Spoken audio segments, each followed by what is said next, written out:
Let's be honest, 2023 was not the year for DC. It was not the year for DC whatsoever. We basically gave up. That's DC. DC was basically like, yeah, we give up. We're rebooting the whole cinematic universe, which is something I've been saying since Batman v Superman. If Plane was the generic Action Prime video movie that your parents would see on a weekend or on a Friday night, then Expendables 4 would be at the bottom of the Walmart bin. And Godzilla Minus One is an absolute phenomenal film. And it still blows my mind that this movie was made with a budget of less than like $15 million.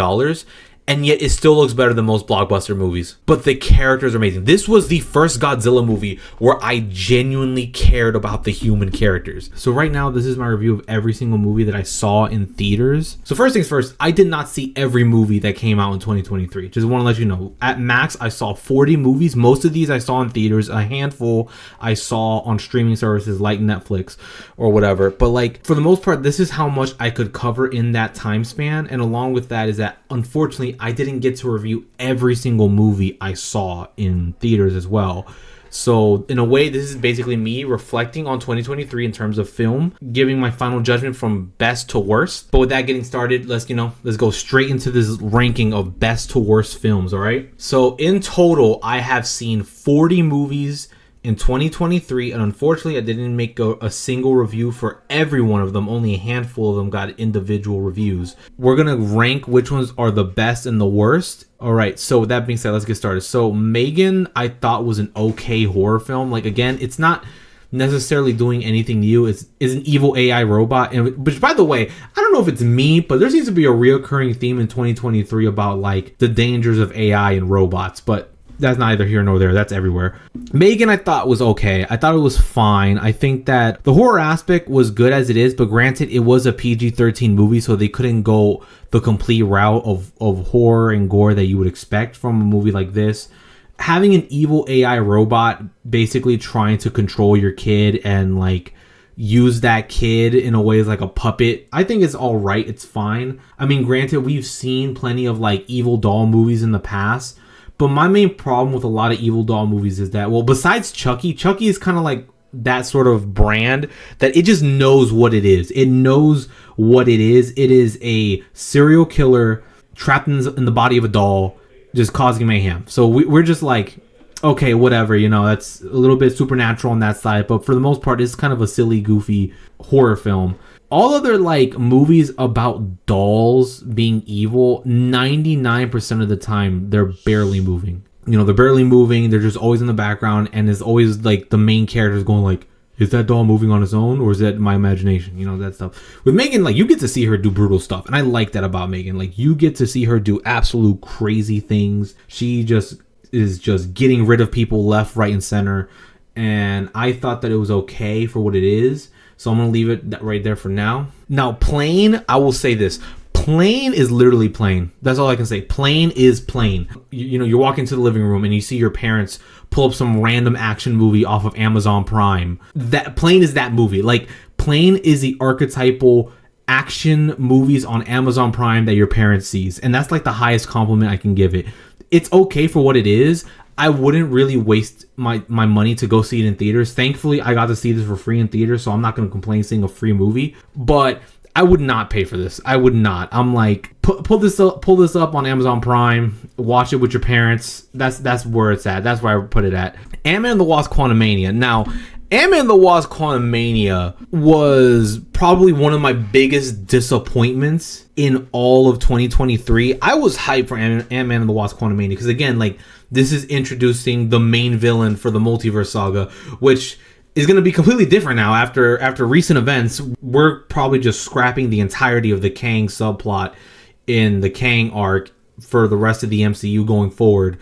I'm not going to go into details of what's been going on recently, but basically, Kang is never coming back. I think Ant-Man and the Wasp: Quantumania, the more time passes, the more, like, basically the worse it gets. It just gets worse. And it's now basically a filler movie if you really think about it. Now that Kang is basically relegated to the back rooms, I guess you could say, like, Quantumania is just gonna be seen as just a filler movie, and that's what it is. And what's funny is I remember when Martin Scorsese was talking about how a lot of the MCU movies don't feel like real movies. They feel like theme park rides. I'm not gonna lie, the first time I heard that, it kind of flew over my head because I've been to theme park rides, you know, both the outdoors one and the indoor ones, and like the indoor theme park rides where they have like a screen, and so they kind of are displaying like a movie-ish thing in front of you. I never really bought into that criticism until I saw Ant-Man and the Wasp: Quantumania. Once I saw Ant-Man and the Wasp: Quantumania, I legit was like, damn, I now know what Martin Scorsese was talking about. He really was cooking when he said these movies sometimes feel like theme park rides, because I'm not gonna lie, it was just a big disappointment. And again, and what's funny enough is that like Kang the Conqueror in that movie was possibly the best part of that movie. Now, I'm just saying right now, I'm not gonna address any of the controversy, any of the court case drama that's happened. I'm not gonna talk about any of that that's in real life. I'm primarily just focusing on Kang the Conqueror as a character in that film alone. I thought he was an okay villain. I thought he was a pretty good villain, and that he really carried that film. But the problem is that, again, it's just him. That's like the rewatchable part of Quantumania. Everything else just gets worse. Like everything else is just so much worse. It just gets worse the more I think about it, because it's just, especially with MODOK. MODOK is like that part of Quantumania that I purposely try to forget, and every time someone brings it up, I'm just like, now I don't want to think about Quantumania again. So that's where I'm gonna leave it at. Cocaine Bear was actually a really fun movie. I really loved Cocaine Bear. I thought it was entertaining. I thought it was funny. I had a blast in theaters with it. It is what it is. I would say, like, for me, like, Cocaine Bear is one of those movies where, like, you don't really need to see it in theaters, but like, if you want to go with your friends to go see a funny movie, just a movie that y'all can just sit down and relax and chill at the theaters, Cocaine Bear is that one. Obviously, if there are better options, you know, pick the better options. But like, Cocaine Bear is like also one of those movies that you gotta see at home with your friends, and it would be pretty cool as well. So let me move Cocaine Bear up here. Yeah, I think I'm comfortable with that. I think Megan's a little bit better than Cocaine Bear. Operation Fortune, Rooster. So this is a Guy Ritchie movie, and it's not his best movie, I'll tell you that much. There's a couple of Guy Ritchie movies I like more than this, but I think it's an okay action movie. Again, if Plane is that archetypal Amazon Prime action movie that your parents see when they're at home, then like Operation Fortune is like a step above that. That's the best way I can say it. I do like the action more in this movie than in Plane. I like the characters way more in this movie than in Plane. Guy Ritchie's humor also does make it stand out a little bit more, and that's why it's of course better than Plane. Now, would I rate this above Cocaine Bear? That's the real question, because again, I think Cocaine Bear is much funnier. Right now, I'm gonna leave it right behind Coke Bear just for now. But Operation Fortune was a pretty okay movie to see. There's a part in this movie that I really loved seeing it in theaters. And like, again, I'm grateful that I saw this in theaters for free. I don't know if I would recommend paying to see this in theaters. But like, if you could see this in theaters for free, by all means, go ahead. It's definitely worth checking out. And there's a part in that movie where they like drop bombs on satellites that I thought was absolutely amazing. Like, I was like, dang, Guy Ritchie, you did pretty good on that part. All right, so now the next one is Creed 3. Now, Creed 3, obviously this one goes above the rest here. Creed 3 was really, really good. I really love Creed 3. Like, Michael B. Jordan did such an outstanding job with this film. This is his first time directing, and he borrowed a lot of anime influence, and you can tell. And I'm so grateful for Creed 3 because it just did such an amazing job. I think it has some of the best action sequences in a while. Now, I'm a big fan of the Creed series. I love Creed 1, 2, and 3. And I'm also a big fan of the Rocky movies. I obviously skip Rocky 5. Rockies 1, 2, 3, and 4 are so good. Never seen Rocky Balboa. That's the 6th one. And I just always skip Rocky 5. For me, it's like my machete order was always just Rockies 1, 2, 3, and 4. And then just skip straight to Creed. And then, you know, Creed 2 and Creed 3. And like, Michael B. Jordan delivered on this third film. It is pretty short compared to like the first two Creed movies. Like, I was actually surprised how short it was. I still think about this movie from time to time, and I love the music in this movie. Like, I listen to the music in this movie a lot when I'm in the gym. It's really good, really outstanding job. Just fantastic all around. I'm gonna put it right here. Immediately is being dethroned by John Wick Chapter 4, which, let's be honest, I feel like I have a strong feeling that John Wick Chapter 4 is going to be probably in my top 10 by the end of this video. John Wick Chapter 4 is such an incredible action film. It is a masterpiece of an action film. Thank God I saw this twice in theaters. It's so good. whenever people talk about gold standards for action movies, I feel like for the years to come, John Wick Chapter 4 is going to be referenced as one of those gold standards of action movies. Keanu Reeves, obviously, he's dedicated to this series. Every single actor is putting their A game in terms of acting wise, but also in action alone. Like, just the fight sequences are incredible. And what I love about John Wick Chapter 4 is how they embrace the old, but they always like to do something new. In John Wick Chapter 4, if you want a classic samurai duel, it's in this movie between Donnie Yen and I forgot what was the name of the other Japanese actor, but he played Scorpion in the Mortal Kombat movie. He was also in Bullet Train. Like they have a duel in this movie, and it's like that classic samurai duel. And I love that. And of course, by the end of the film, you have the classic Western duel between Donnie Yen and Keanu Reeves, where they're carrying the like classic like dueling pistols. So and I kid you not, all I can think of is the 10 duel commandments from Hamilton every time I think of that scene of the dueling pistols in John Wick Chapter 4. But with John Wick Chapter 4, like, even though it has those parts where it honors old action tropes, it also does something new. Like the fact that we got to see a bird's eye view of John Wick going through this like random like house in Paris in a very video gamey way, and it just works so beautifully. I'm like, bro, like the first time I saw that in theaters, I was like, yo, there is no way they're doing this, and they just did it. And like the person who directed this movie needs to direct Doom. Like if they ever make a live action Doom, he needs to direct it. Like he needs to direct it because his job on John Wick Chapter 4 was incredible. And again, I just love how this series just keeps getting better and better and better. And now we got Dungeons and Dragons, Honor Among Things. Now, this was a sleeper hit. I feel like it's sad that not enough people got to see this movie in theaters. I think this movie is fantastic. If you want a heist movie that takes place in a fantasy realm, this does it, and I love it for it. And I love how you don't really need to be a Dungeons and Dragons fan to enjoy this movie. Personally, I feel like it does remind me a bit of Guardians of the Galaxy, but I feel like the directors of Dungeons and Dragons should like direct the next Guardians of the Galaxy trilogy now that James Gunn is over at DC. I love how they use so much practical effects in this movie. Like there is so much practical effects in this movie. I genuinely just miss seeing that in movies in general, because everything is now CGI VFX heavy. Like that's just what it is now. I do like the characters. Again, the characters are based off of archetypes in Dungeons and Dragons. You got the Bard, you got the Barbarian, you got the Paladin, you got the Sorcerer, you got the Rogue, and also the Changeling. And it's like, it's just like a lot of those characters in that movie, for the most part, they do a good job. They are there to be there. Like the Bard wants to save his daughter from the evil Rogue.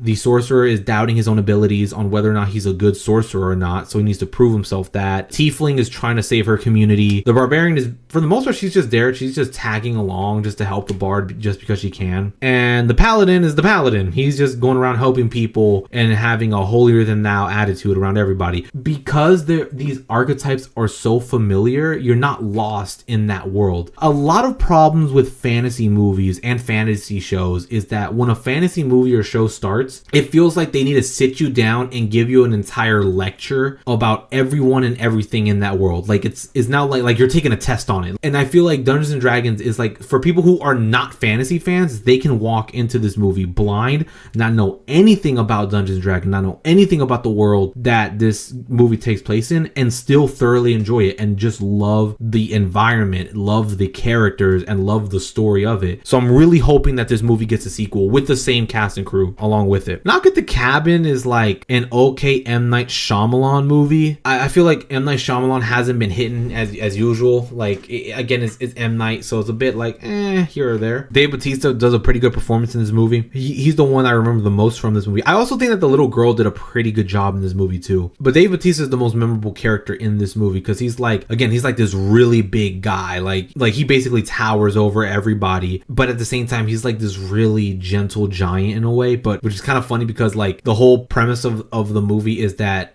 these four people need to tell this couple along with their kid that, hey, so basically one of you has to get rid of another. And obviously, the couple, the guys, they're not going to end the life of their child. That's their child. So now they're debating on whether which one is going to live or which one's going to die between the two of them. And it's like a constant back and forth.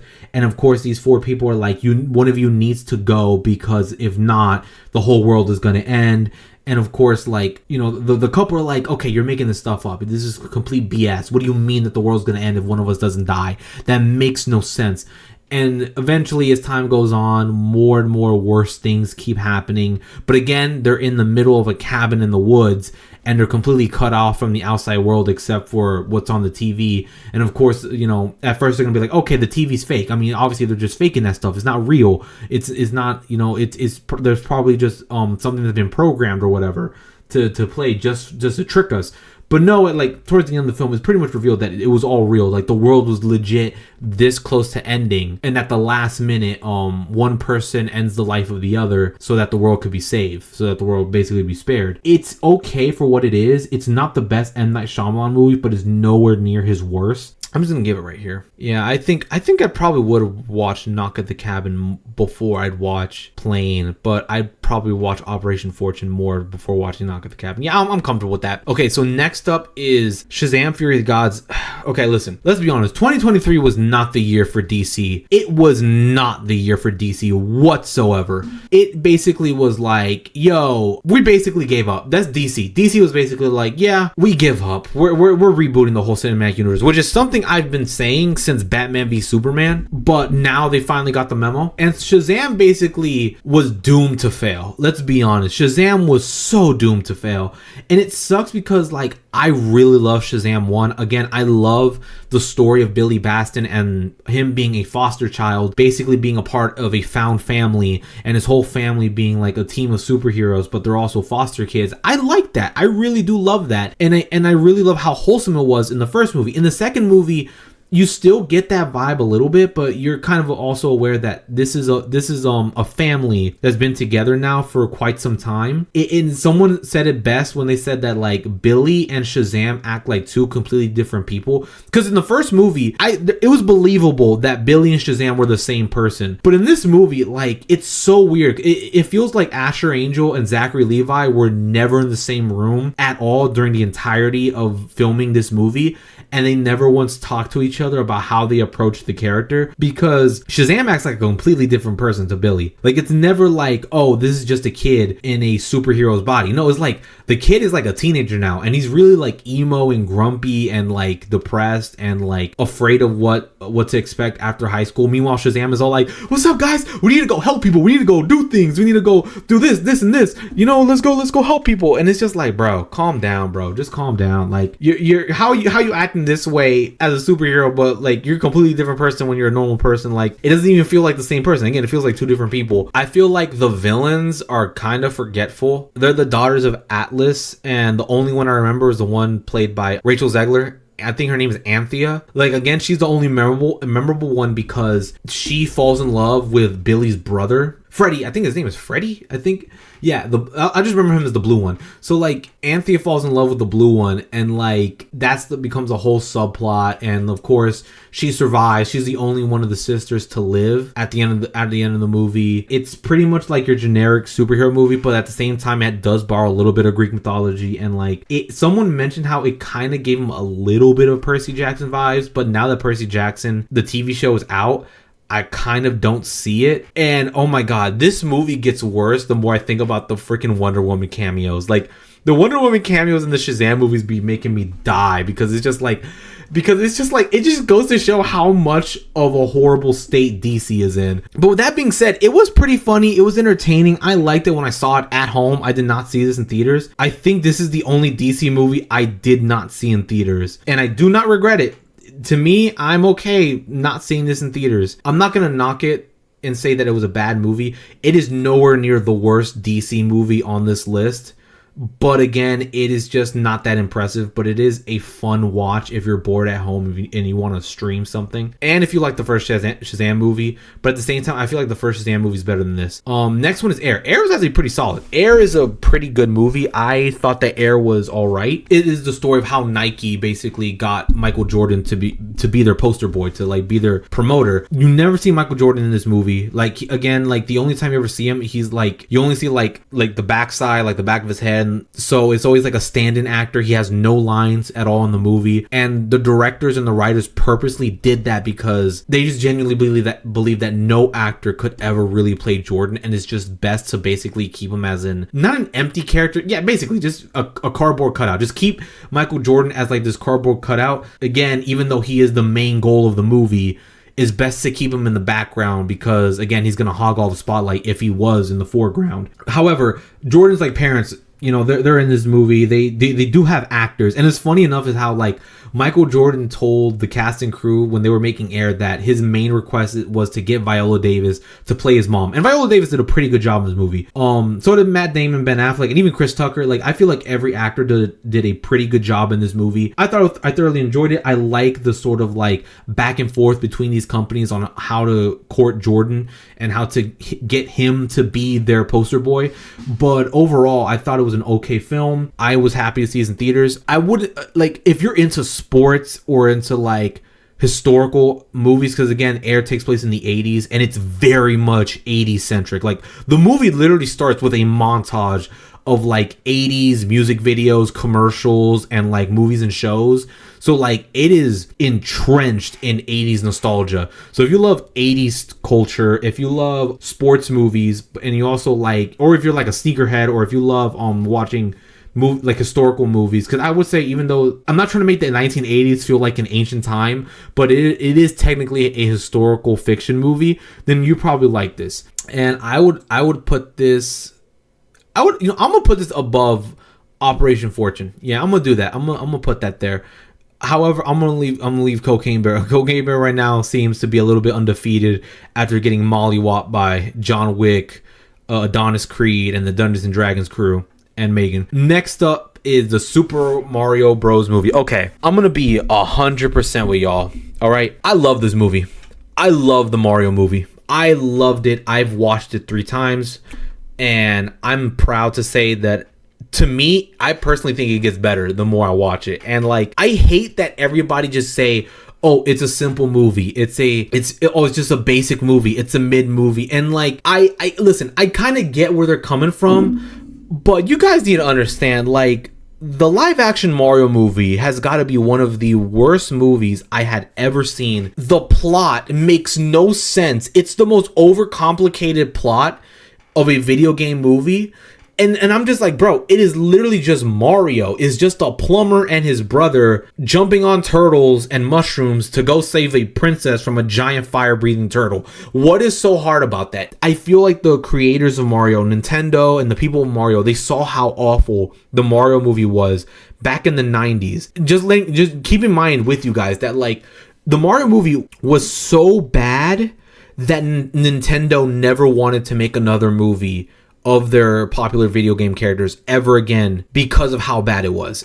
And because of how bad it was, they ended up making like this, almost like this solemn vow that they were never allowed to make another like live action video game character adaptation whatsoever. In a way, Illumination had to like go to Nintendo and sort of like convince them and be like, hey, listen, we're trying to make an animated movie, so now that it's animated, you're going to have a little bit more faith in it. Because again, Mario and his whole world and his whole cast of characters just fit better animated than they ever would live action. So already, that kind of like started to break the curse. And Nintendo was like, okay, we might lift the ban and maybe we'll think about making a movie. But boy, did Nintendo like strong arm Illumination. Nintendo was basically on Illumination's back the entire time they made this movie. And I understand why they wanted to make it safe, because after 30 years of being remembered as having one of the worst movies ever, not just worst video game adaptations, one of the worst movies ever released, you best believe you want to play it safe. And for me, Mario is a very simple journey. It is a hero's journey. It is about a guy, a working man, going on an adventure in a fantasy land to save the princess from the evil monster in the castle. That is literally just a nice, simple story. And sometimes you just gotta embrace a simple story. Like, I'm gonna be 100% honest with you. Sometimes not all movies need to have overcomplicated plots. Sometimes not all movies have to have super intricate and complex characters. Sometimes it's okay to embrace archetypes and just accept them as being archetypes. I mean, obviously you can do a spin on them, you can invert them, you can like make them go through an incredible arc. Obviously, I'm not trying to knock on complex movies, but at the same time, sometimes it's okay to just have a simple movie. I feel like as time goes on, we're really hating on simplicity, and we're sort of just making simplicity be a synonym for bad writing. Sometimes having a simple story is just good enough for me, and I won't knock it for it. I think that the Mario movies is a really nice movie. Yes, it is a safe movie. Yes, it is a very, very safe movie. Because of that, a lot of people are going to knock it down for it, but I'm happy that Mario made it safe and simple, especially after that god-awful 90s movie, because God help us, that was horrible. And I'm happy that the people in Nintendo got what they wanted. They got a nice Mario movie about the Mario Bros. Going to the Mushroom Kingdom and having to go save Princess Peach from Bowser. And along the way, they meet all these other incredible characters. So I'm going to put this high up on my list. I don't care what anybody else thinks. I like this movie a lot. I thought it was great. I'm gonna put above, yeah. Actually, I'm gonna put above Megan too. I doubt Mario is gonna stay as number 4. We still got more movies to go through. So the next one is Renfield. I thought Renfield was an okay movie. I thought it was fine. I thought it was funny. It is about Dracula's servant, Renfield. And I thought it was okay. I think, first of all, Dracula's played by Nicolas Cage. Nicolas Cage owns every single scene he's in. He owns every scene, and I love it. It's just, he's the best part of the movie. Now, the servant is okay. Renfield is all right. It's played by Nicholas Hoult, who is good. I think, yeah, he's going to play Lex Luthor in Superman Legacy. I thought Nicholas Hoult did a good job as Renfield, and I feel like this movie overall was okay. I don't think it's that bad, but again, it's one of those, I think it's a really good movie to play during Halloween. It is a schlocky horror action film. Again, if you're like trying to figure out what movies you want to watch during Halloween that are like all gory and about like, but also a little bit more actiony on the side rather than scary, Renfield is definitely that for you. I will put this here. I think I'd rather watch this over Shazam: Fury of the Gods. Yeah, and also it's rated R, so it's not afraid about the blood. Like, there's a lot of blood in this movie. It is not afraid being in its R-rated section. So the violence is pretty brutal, but it's also comical at the same time. Next up, Guardians of the Galaxy Volume 3. Now, Marvel did not have a good 2023, but I will say this: Guardians of the Galaxy Volume 3 is easily the best live action Marvel movie that came out last year. You know what? I'll even say Guardians of the Galaxy Volume 3 was the best live action superhero movie to come out last year. But remember, live action, because there's another movie on this list that's better than this, but it's animated. Now, Guardians of the Galaxy Volume 3, I think, was James Gunn's swan song. It was his goodbye to these characters that he created and loved. Like, obviously, the Guardians of the Galaxy existed before James Gunn arrived, but, like, this was his interpretation and his spin on the characters. And you can tell that he really loved making this movie with that cast. James Gunn really did a goodbye in the most beautiful way possible. And I'm not gonna lie, Guardians of the Galaxy Volume 3 did make me emotional. I almost cried watching this movie. And it's so beautiful. It's so good. Rocket's story. Like, after watching this movie, I'm like, dang, forget about Wanda, forget about Peter, forget about Thor. Rocket really had the worst life in the MCU, and he was able to overcome it and make something great of himself, and I love that about it. And just this being the goodbye, just being the goodbye to an end of an era, I love that about it. And, like, not gonna lie, when they started playing The Dog Days by Florence and the Machine, I almost cried, like, when they were playing that song, because I love that song. And it was just a beautiful goodbye. I know right now, consistently, we are bashing on Marvel by how awful the movies look and how awful the shows look and how awful the CGI and the VFX is looking. But Guardians of the Galaxy Volume 3 was literally like a breath of fresh air. It was that MCU movie where I'm like, oh my God, this whole movie looks beautiful.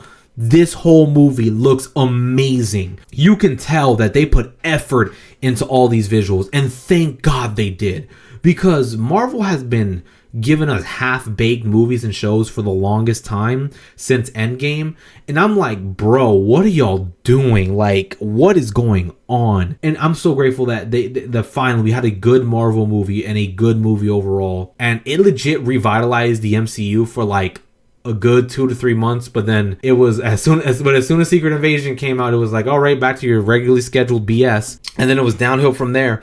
But overall, Guardians of the Galaxy Volume 3, awesome, just great, fantastic, loved every bit of it. And I would say it's easy. I feel like this and Spider-Man No Way Home are carrying, and I mean carrying, the post-Endgame MCU era. I feel like Fast X was the franchise just accepting that they were basically a crazy-ass series. Like, I love how as time goes on, we kept making fun of the Fast and Furious movies. Like, we kept talking about, like, oh my god, what are they going to do now? They're going to go to space, and then they literally went to space in Fast 9. And then in Fast X, like, apparently this is supposed to be the Infinity War of the Fast franchise. Everything that went crazy, and it just had me dying. Like, it generally, again, like someone said it best, these are like superhero movies / live action anime movies, and it's like nobody's stopping them. Like, again, they keep making money, so the Fast and Furious franchise just keeps going and going. Right now, I think they said that this movie did not make as much of a profit as like the last couple other movies did, so we might still get Fast 11 or Fast X Part 2. But supposedly Vin Diesel was talking about wanting to make this into a 3-parter. And I'm like, bro, listen, man, just end the franchise already. Quit while you're ahead, bro. Just like, and it even ends on a cliffhanger, which makes it even funnier. But my God, is this a silly ass movie? But it's one of those bad movies that just drives around to being good again. So I'm just gonna put it here. I think I'd rather watch Fast X than Renfield. Actually, now that I think about it, yeah, I think I would. Also, Jason Momoa's in this movie. He's the main villain. Jason Momoa is having the time of his life making this movie. He's just acting like the Joker. Like, his character is very, very similar to the Joker, and he's just loving every single minute of it. So obviously, because he's having such a fun time with it, it honestly makes it even more funny. It makes it funnier. Next one is The Blackening. All right, guys, I'm gonna be 100% honest with you. I'm not lying to you when I say this. When it comes to The Blackening, that movie was hands down the best theater experience I had ever had since Spider-Man No Way Home. I am not lying to you when I say that The Blackening was the best theater experience I've had since Spider-Man No Way Home, because this is a movie that you have to see in a crowded theaters. If you know it was a crowded theaters full of people in like their 20s and 30s, you're gonna have the best time of your life. But if it's like an empty theater, it's gonna be mid. I'm not gonna lie, this movie by itself is pretty mid. It is funny at times, but it is pretty mid. But again, every time I think about this movie, I just can't stop thinking about the theater experience I had. Like, everybody, because there was a part where they were singing the O'Reilly's theme song, and I kid you not, the whole theater sung the O'Reilly's theme park along with the film. Whenever someone said an iconic catchphrase, they also, like, people were legit like matching with it as well. I feel like this movie was a good time in theaters, but again, it is a mediocre funny movie. I thought it was funny at times. Comedy is subjective. It is pretty mid, but however, I feel like, again, if you want to watch a funny movie during Halloween, The Blackening along with Renfield would be one of those things. And I feel like I'm gonna leave it right here for now. I'm gonna put it below Shazam. I think Shazam Fury of the Gods is better overall as a film. Yeah, I think I'd rather watch this than Knock at the Cabin. All right, next up, Joyride. Also, Joyride, I'm going to put on the same level as The Blackening. I'm going to put just a little bit above. Joyride, again, it is a movie about these 4 girls that go to China because one of them wants to find their adopted mother. And it is, I'm not going to lie, I did laugh a lot in this movie. I think I laughed a lot more at this movie than I did in The Blackening, but I really enjoyed it for what it is. There's a lot of crude humor in this, so you got to accept that. And it's all right for what it is. I feel like, again, if you want to watch a funny movie at home, this is definitely it. Flash. Oh my God, bro. Oh my God. Okay, you know what? I'm going to give it one compliment. I'm going to give it. I'm going to put it right above Ant-Man and the Wasp Quantumania. Okay. All right, get ready for rant time. I really, really hated how much people were hyping up The Flash. I don't know what James Gunn was smoking. I don't know what the people promoting this movie were smoking or what they were drinking, because everybody and their mama was basically saying The Flash is the best comic book movie since The Dark Knight for some goddamn reason. Everybody and their mama was just hyping up The Flash, saying that it was going to be the best movie ever, is going to be the best comic book movie ever, is going to reinvent the comic book movie genre, is going to reinvent the superhero movie genre.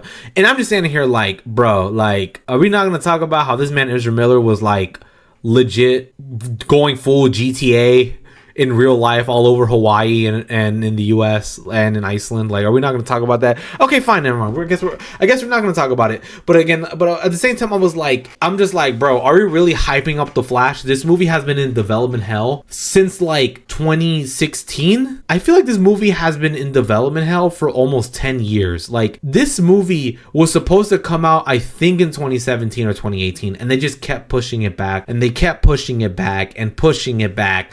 And over time, I legit was like, there is no way that this movie is coming out anymore. And apparently it finally did. But I'm like, The Flash legit was just there to be a reboot button for the entire DC cinematic universe. Like, it's just there to reboot the whole DC cinematic universe. The Flash was such a mid movie. Like, it again, this was so mid. If you want to see a good Flashpoint Paradox movie, just watch the animated version. Just watch the animated version of the Flashpoint Paradox movie. Just watch that, and you'll love that so much more than this movie. I guess the next best thing would be the CW version of the Flash, because they did have their own spin on the Flashpoint Paradox. But again, it's not on that same level as the animated or the live action movie. But with that being said, like, the Flash is so mid. And first of all, Ezra Miller as the Flash, I never liked him as the Flash. I never liked Ezra Miller as the Flash. Since day one, I thought he was a horrible cast for Barry Allen. And that was, keep in mind, that was before I even learned about the allegations and what crazy stuff they allegedly did. I'm just like, bro, I never liked Ezra Miller as the Flash. Like, can we get a recast? And thank God Ezra Miller is never coming back as the Flash after this movie. That person is out. They are out. And in the Flash movie, like, again, the CGI looks horrible. And like, I know the directors kind of be like, oh, it's because of the Speed Force, it's supposed to look ugly. I'm like, listen, man, you're making the early seasons of the CW look better in comparison. How are you capable of doing that? And like, this is one of the most expensive movies that Warner Brothers has made, and this still looks like as bad as a PlayStation 2 cutscene. What the heck are you doing?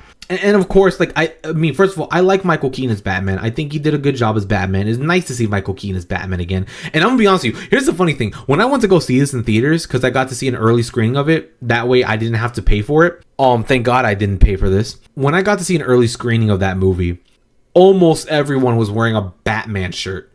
There was a handful of people wearing Superman shirts. There was barely anybody wearing Flash t-shirts at the Flash's own movie. Again, keep that in mind. This is the movie about the Flash. This is the Flash movie. Almost nobody was wearing an actual Flash t-shirt. Most people wearing either Batman or Superman t-shirts.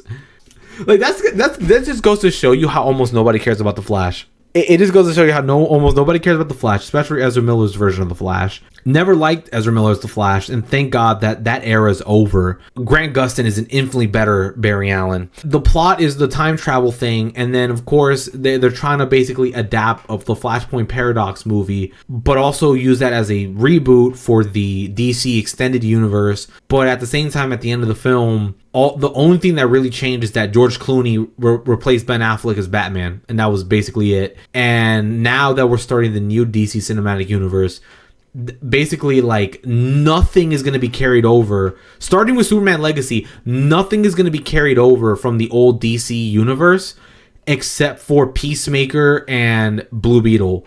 So basically, the Flash basically failed at even being a reboot button. So with that being said, I'm gonna leave it here. I still think it's better than Ant-Man and the Wasp: Quantumania. Somebody said, would you rather watch Quantumania or watch The Flash? I'll watch The Flash every day because, again, Michael Keaton and Sasha Calle, because she's also Supergirl. I loved Supergirl and Batman in this movie, and they were so much better side characters than all of the side characters in Quantumania. The villains... The villain... Okay, first of all, a lot of people think it's General Zod. It's not, even though I thought General Zod was okay in the movie, but again, he's only in it for a couple minutes. The real villain, the Dark Flash, I thought was okay, but I just find it funny that Reverse Flash is literally nowhere to be seen in this movie whatsoever, and he's literally the main villain in the Flashpoint Paradox movie. Yeah, so I'm gonna leave it there. Okay, now finally, a good comic book movie. Spider-Man Across the Spider-Verse. Oh, this is definitely going number one over here for now. Spider-Man Across the Spider-Verse is a masterpiece. Absolutely amazing movie from beginning to end. The animation is beautiful. The story is beautiful. The characters are amazing.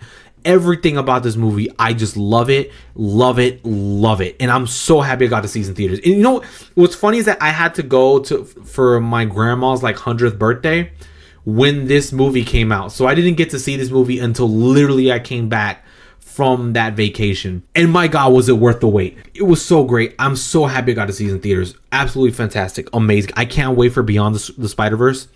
I'm praying to God Beyond the Spider-Verse is as good as Across the Spider-Verse, because that cliffhanger was really good, but I really need a good, solid finale so that way it can just end really nicely. This is such a good successor to Into the Spider-Verse. And again, Miles Morales is like, his whole arc about whether or not I should be Spider-Man works really well in this than it did in the video games. But granted, I do like Miles Morales in the video games. I think he's all right. But I like this version of Miles Morales even more. And like the other Spider-Man variants are really cool as well. I thought 2099 was a good. Obviously, Gwen Stacy, Spider-Gwen is all right as well. We did not get to spend that much time with Peter B. Parker. Now that I'm thinking about it, I always forget that like Peter B. Parker doesn't show up in the movie until like halfway or like 2/3 into the movie, and even then he only has like 2 or 3 good solid scenes with Miles. Outside of that is basically just Miles running away from the Spider Society. But it's all good. It's all good. I loved it. I thought it was great. The soundtrack's amazing. Metro Boomin went off on this movie, and I'm happy he did. The animation is beautiful. I know that the workers were overworked for this movie. Again, I'm so sorry for anybody working on Across the Spider-Verse. If you animated in this movie, all I gotta say is thank you for your service, man. You did a good job. I'll sip to that. I loved every minute of it. It was perfect down to the last minute detail. And I can't wait for Beyond the Spider-Verse. It is like, even if you're not a Spider-Man fan or a superhero fan or a comic book fan, the Spider-Man Spider-Verse series should definitely be worth checking out. Like, Into the Spider-Verse and Across the Spider-Verse are easily some of the best Spider-Man movies out there. And you should definitely watch them, even if this isn't your cup of tea. Now, next one, Transformers Rise of the Beast. Now, listen, I'm a huge Transformers fan. I love Transformers. I think they're great. They're fantastic. With that being said, this was a little bit disappointing, but it wasn't bad. I don't think it's a bad movie. I thought it was an okay Transformers movie. Like, this is easily better than the last 2 Michael Bay Transformers movies. But at the same time, it's not the best Transformers movies. Bumblebee, Transformers 1, and Dark of the Moon are better than this. I think I'd rather watch this over Revenge of the Fallen, but at the same time, I have a lot of nostalgia for Revenge of the Fallen. Granted, Revenge of the Fallen is not that good of a movie, but again, it's the nostalgia. I think it's okay. I'm willing to say that it is worth checking out. Yeah, I'd rather watch this over Fast X, actually. I thought it was all right. I'll put it above Operation Fortune, but I think Air is a better movie overall. But again, it is not the best Transformers movie, but I feel like I liked it for what it is, and I like the setup in this movie. But at the end of the day, this literally is just like a part 1 to the new trilogy. Like, Unicron being in this movie, I thought it was great. I loved Unicron in this movie. I thought Scourge in this movie served as a okay villain because he is a servant of Unicron, and I feel like, in my opinion, I feel like Scourge being the main villain in this movie is okay, because if it was Megatron who was the main villain, okay, yeah, sure, Megatron shows up, he gets defeated, then he comes back in the next movie as Galvatron, he gets defeated, then he comes back in the next movie as either Galvatron or Megatron, he gets defeated. He's basically gonna be 3-0.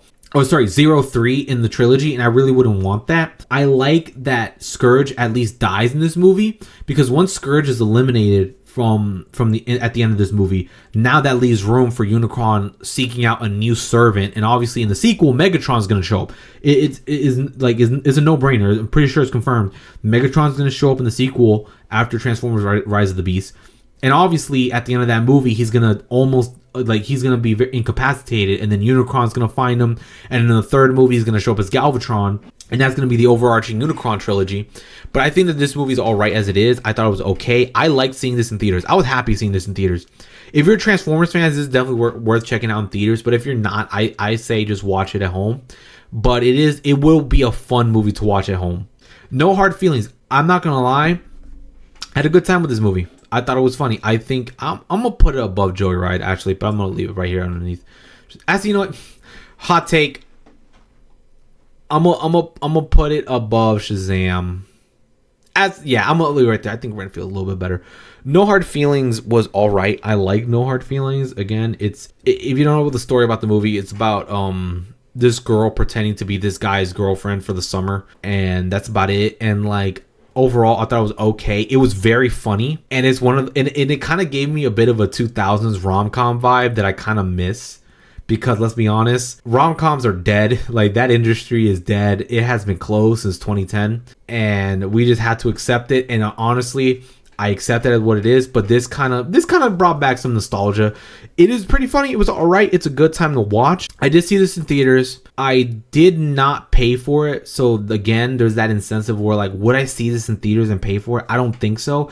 But I would definitely like check it out at home, and like it would be a good movie to watch at home.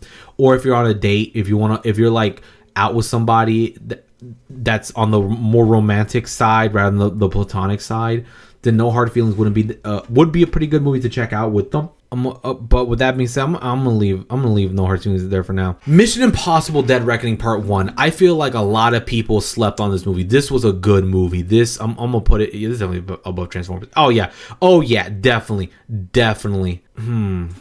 Would I put Mission Impossible above Dungeons and Dragons? Yeah. Okay, let me look at that real quick right now. This is really tough. Do I want to put this above Dungeons and Dragons?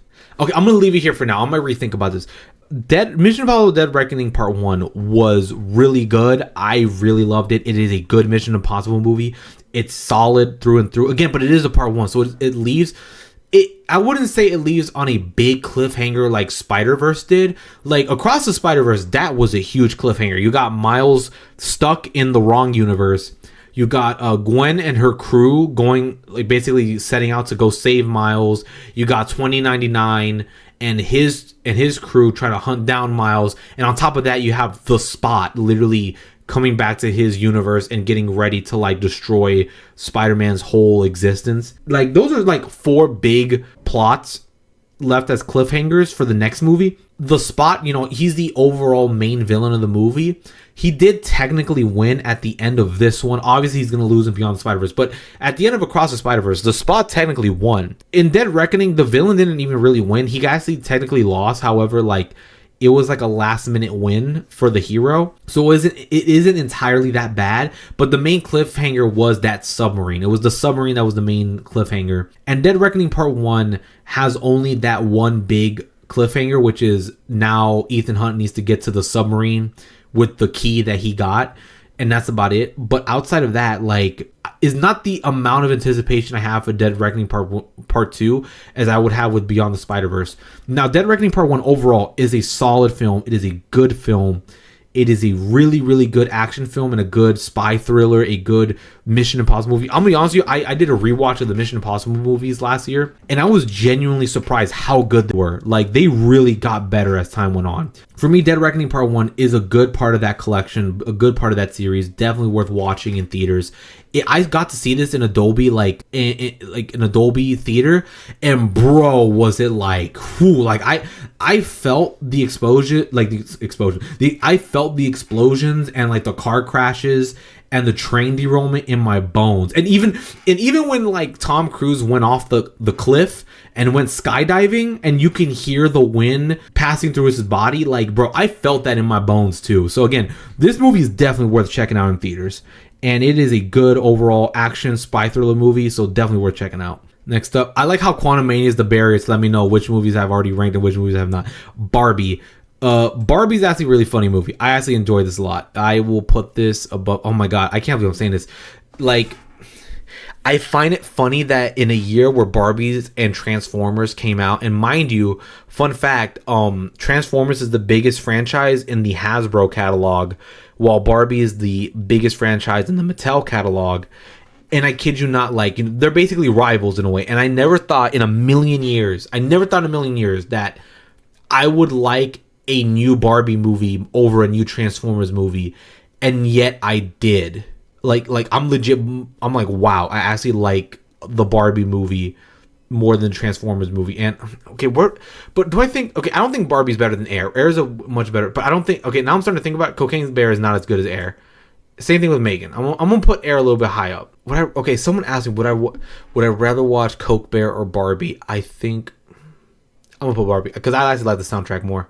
I'm gonna put that above Megan. Okay, damn, Barbie's at number 9. Okay, now I'm thinking, do I want to watch Transformers over Coke? No, I'm gonna leave it there. Barbie was a overall really funny movie. I love the soundtrack of it. I thought the music was good. The comedy is good. The acting is good. Obviously, like, my favorite character in the movie was Ken. Like Ryan Gosling was committed. Bro was committed to being Ken. He really was Knuff. He was so committed to being Ken. Like, he gave an Oscar-worthy performance. The director said, take 5. Ken, aka Ryan Gosling, said, no, I'm changing lives. And he was overall good movie. Obviously, Margot Robbie, she's stereotypical Barbie. I think she did an incredible job. I liked her as Barbie as well. I mean, and it's kind of funny because, like, you look at Margot Robbie, like, if someone said, what would a realistic Barbie doll look like? What if you saw a Barbie magically transform into a person, what would that person look like? Obviously, Margot Robbie, like, like, she just really did embody that stereotypical Barbie. And this whole, like, again, she's going out to the real world, she's experiencing life in the real world, and now she's a real person. I can understand why, and it's kind of funny. Like, when I first saw the Barbie movie, when they were delving into the Barbies, their role in society in Barbie land, and how, you know, every Barbie is living a perfect dream. You know, they have a house, they have a car, they have access to anything and everything in Barbie land. They can do anything and everything in Barbie land, and they never have to worry about, you know, stress of paying bills or having to work a job. Even though technically every Barbie has a job, it's like the idealized version of what a job is compared to the reality. They never have to worry about getting sick or dying or mortality as it is, or worrying about, like, being depressed or angry or afraid. Like, again, they live in this idealized world, and Margot Robbie's stereotypical Barbie starts to get this idea of, like, mortality. Of course, she starts to wake up to the reality of things. And when that happened, I legit thought that Ken was also suffering the exact same thing. I thought that Ryan Gosling's Ken was suffering that exact same thing as a stereotypical Barbie, because, you know, remember at the start of the movie, Ken was like, what's my job? It just says beach. Like, what does that even mean? Like, what is that? And obviously that's him, again, questioning his purpose in Barbie land. He's questioning his purpose. He's wondering, what am I supposed to do with my life? What does beach even really mean? And did I ever sign up to just be Beach Ken? And so I thought that because someone in the real world was affecting the Barbie dolls, and that's why stereotypical Barbie was having these thoughts of mortality and depression and anxiety. And then they also showed weird Barbie, you know, the one that does all the weird splits. She was the example of a Barbie that has been played with too roughly. I thought that somebody was playing with his Ken doll in the real world, and that's why he was questioning his purpose in life and why he was basically thinking about horses and patriarchy and whatnot.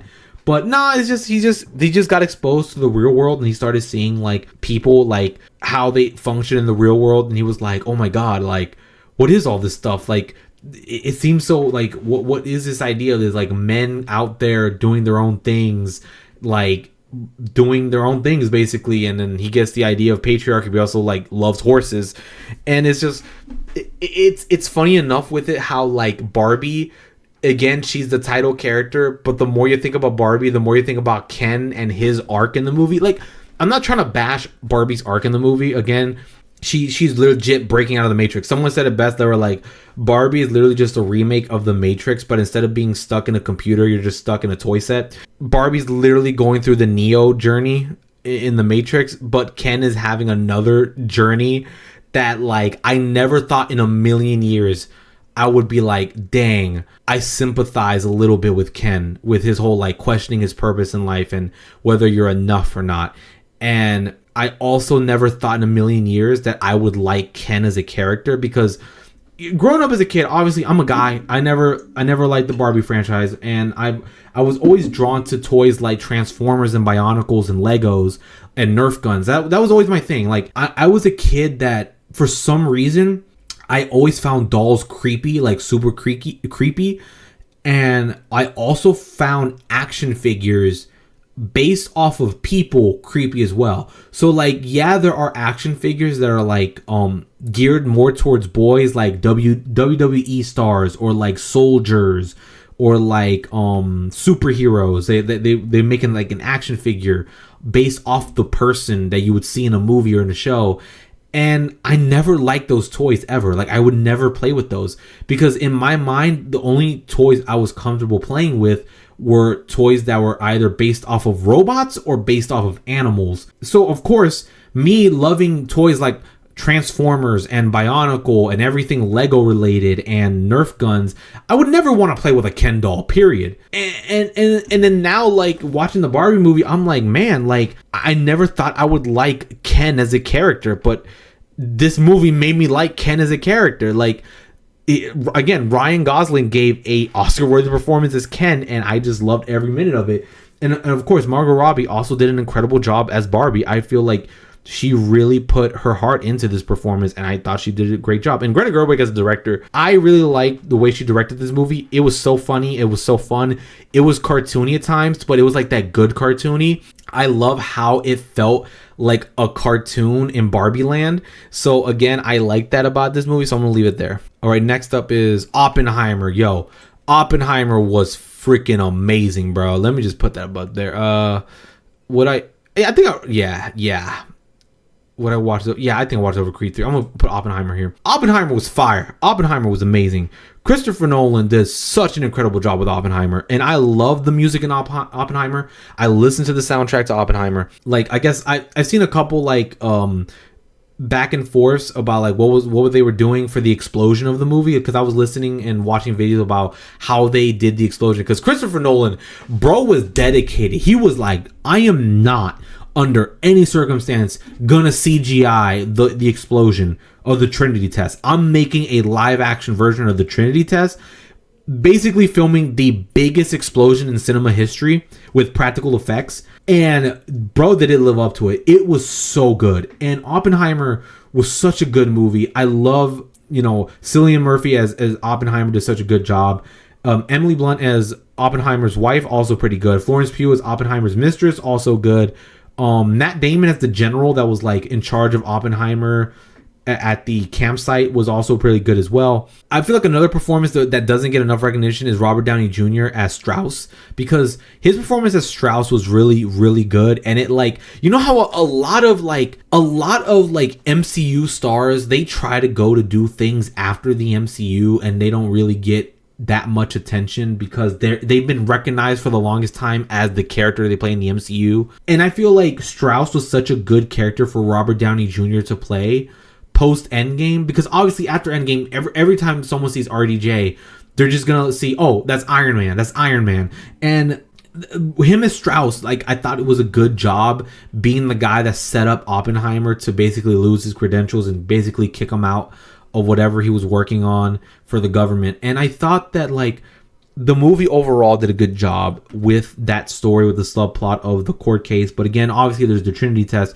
My favorite part of the movie is, of course, going to be everything that went down in the campsite during the whole, like, building up the campsite, creating the bomb and testing the bomb. Obviously that's great, but obviously there's ramifications for that. And I feel like that movie did such a good job of showing the aftermath of the bomb being invented. I just absolutely love the final piece of the movie where Albert Einstein and Oppenheimer, they're talking near a lake, and, like, obviously Oppenheimer's just like, yo, Albert, when we created the bomb, did we forget to realize what we have done? And it shows the montage of all the rockets in the sky and the world literally being engulfed in fire. Like, yo, to me, that was incredible, especially with the music getting higher and higher as the time went on, showing more and more bombs, showing more and more explosions, showing the whole world engulfed in flames. Like, that was so good. Like, again, Christopher Nolan,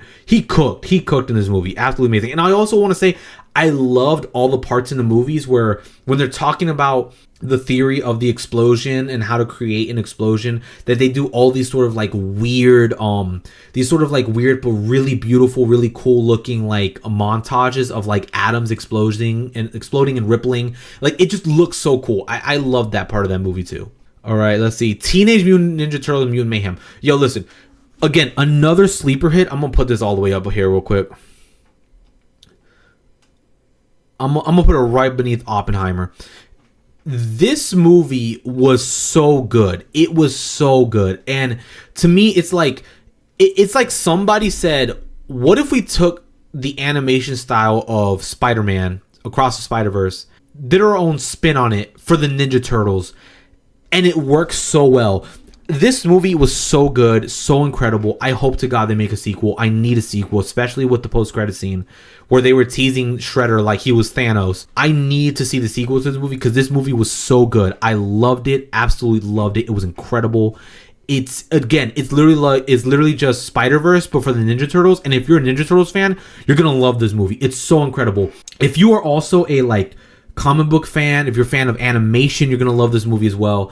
And even if you're someone who doesn't know anything about the Ninja Turtles and you don't really care much about comic book movies, but you're down to watch an animated movie, this movie is so good. It is incredible. I love this movie. It's fantastic. And what I feel like a lot of people forget is that the Ninja Turtles are teenagers at the end of the day. They literally have teenage at the front of their team name. And this is the youngest cast that we've ever seen of the Ninja Turtles. And you can tell that it is. They are acting like kids. They're acting like teenagers. They are having fun in New York as teenagers. They're creating videos. They're making fun of each other. They're going out getting pizza. They're going out having fun with their friends. Don't get me wrong, I like it when they're in the shadows and they're playing around in the shadows and they have to hide from the people in New York.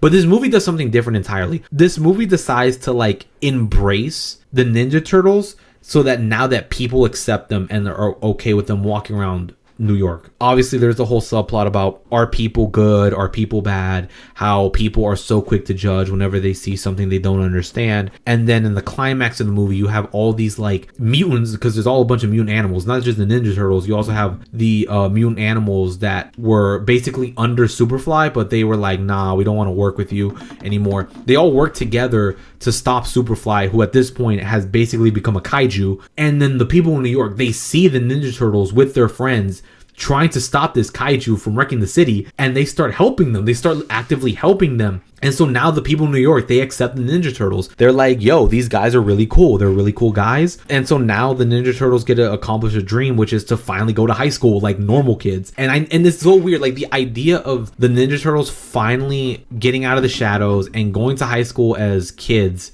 as a normal teenager would, it's kind of heartwarming to me, especially as someone who grew up watching the Ninja Turtles, where that's one of the big things where they're like, oh, we can't go out during the daytime. We can only come out at night. We can only interact with people that we trust. We can't let anybody else know that we exist. No, at the end of this movie, they were like, no, okay, now they're fully out of the shadows. They're going to be able to walk through New York during the daylight hours, along with people not freaking out whenever they see them anymore, because now they're, for the most part, accepted in the community. And I love that about that movie, that they did that. And I'm so grateful that they did that in such a good way, because that's part of the climax where now it's the Ninja Turtles and the people in New York taking down a kaiju. And so now they're accepted as a group of people. They're like, okay, cool. I think it's phenomenal. The action is amazing. The story is really good. It's heartwarming. It's beautiful. It is a comic book movie brought to life. I just loved it, every minute of it. And even though Across the Spider-Verse is better by not a wide margin, but a subtle margin, it is still a good comic book action movie and deserves so much more attention. It is one of those sleeper hits because, again, when this movie came out, the writer's strike and the actor's strike was happening, so not enough people really